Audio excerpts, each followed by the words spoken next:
Let us now take a quick look at the binary search algorithm. Initially, we need to read the elements of the array. Using a for loop, we are going to read all the elements of the array one by one. Then we also need to prompt the user to enter the search key value.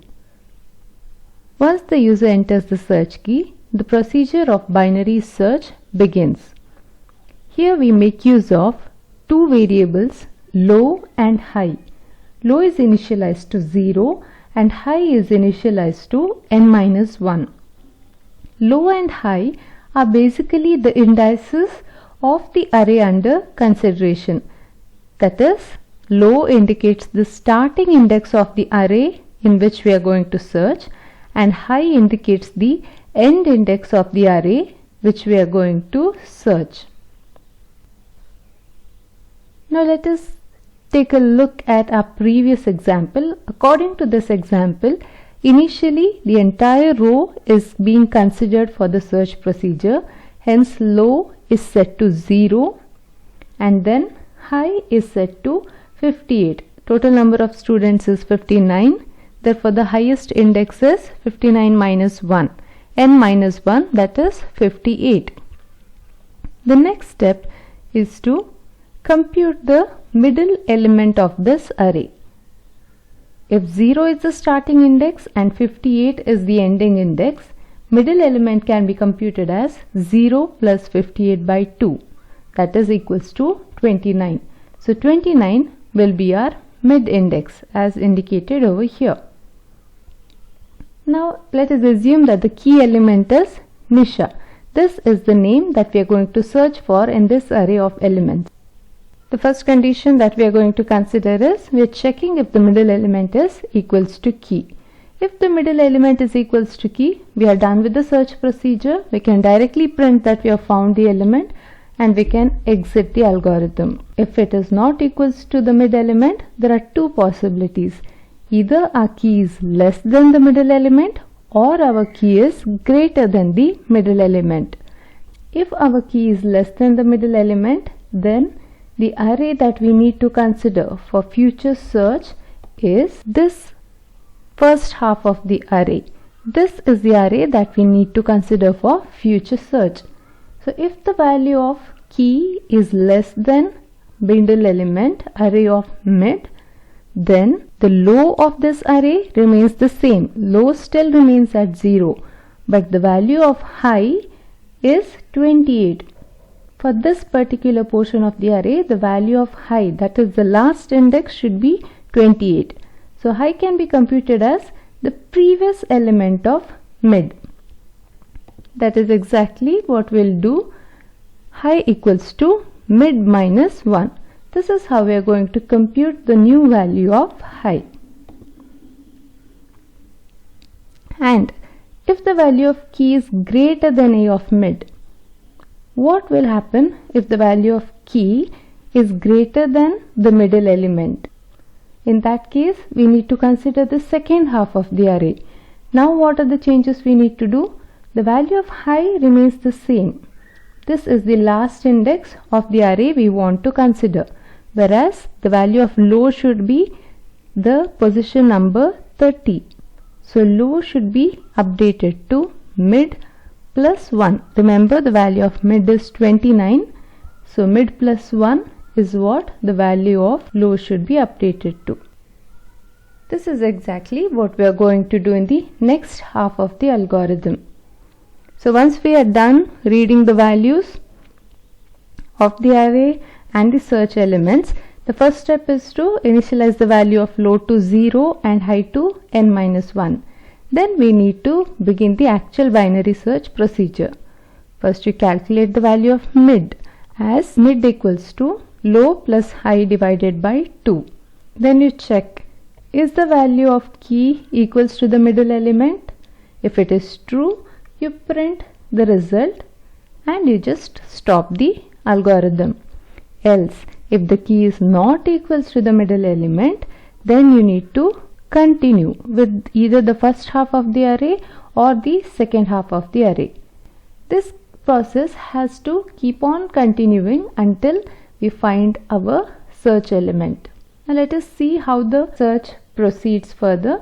Initially we had computed the value of mid as 29, and then we can check the value of mid. Is key equals to A of mid? Our key is Nisha. Nisha is not equals to Muhammad Nihal. So we go to the next statement. Is the value of key less than middle element? N is not less than M. So we go to the next condition. Is the value of key greater than A of mid? Yes. If this is true, we need to shift to the second half of the array. The way to shift to the second half of the array is update the value of low as mid plus 1. So mid becomes 30 plus 58 divided by 2 equals to 44. This is our new mid element. Once you find the mid element, the next step is to check whether we have found our search element or not. So we compare the mid element with the key. Is the value of key equals to mid element? No. Is the value of key less than the mid element? Our mid element starts with P. Our search element is N. N is less than P. N comes before P. So clearly key is less than A of mid. The array we are interested now is before the middle element. The way to shift our focus to this part of the array is to update the value of high as mid minus 1. Now our focus is on this highlighted portion of the array. Once again we need to repeat the procedure. Compute the middle element. 30 plus 43 by 2, that is equals to 36. Again compare. Key is not equals to the middle element. Is the value of key less than middle element? Nisha comes after Neha. So it is not less than middle element. It is greater than the middle element. That means our focus should be on the second half of the array. To set our focus to second half of the array, we should update the value of low from 30 to 37. So low now becomes mid plus 1. This is our new focus. Again we check the middle element. 37 plus 43 by 2 is 40. This is my new middle element. Once again continue the check. Is key equals to A of mid? No. Is key less than A of mid? Here middle is NIK. The key element is NIS. NIS is greater than NIK. It comes after NIK. That is why our focus should be after the mid element portion of the array. So if key is greater than A of mid, update the value of low to mid plus 1, that is 41. This is our array. Here is where we have to search for our key element. Once again find the value of mid. The value of mid is 42. Do the checks again.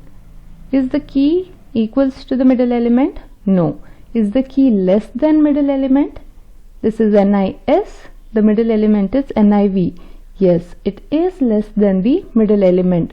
So our focus should be the part of the array before the middle element.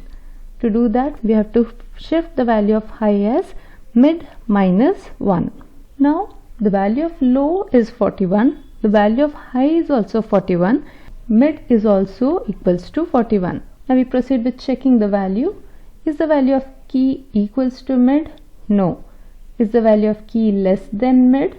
Nisha, PQRST. So S comes before NIT. If it is less than middle element, we need to update the value of high as mid minus 1. So now low equals to 41 and high equals to 40.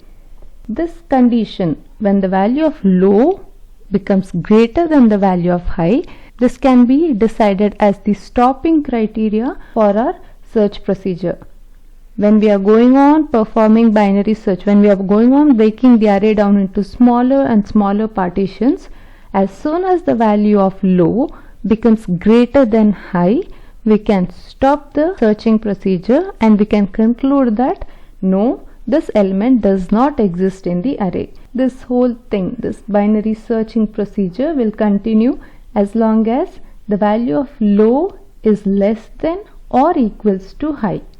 As soon as low becomes greater than high, stop the procedure and declare that we don't have the element in the array. This is exactly what is shown in the flowchart. Here we have a while loop. As long as this condition is true, compute the new value of mid, check if the key element is equals to mid. If it is not equals to, find out whether you have to search the first half of the array or second half of the array, and keep continuing the process until you find the search element.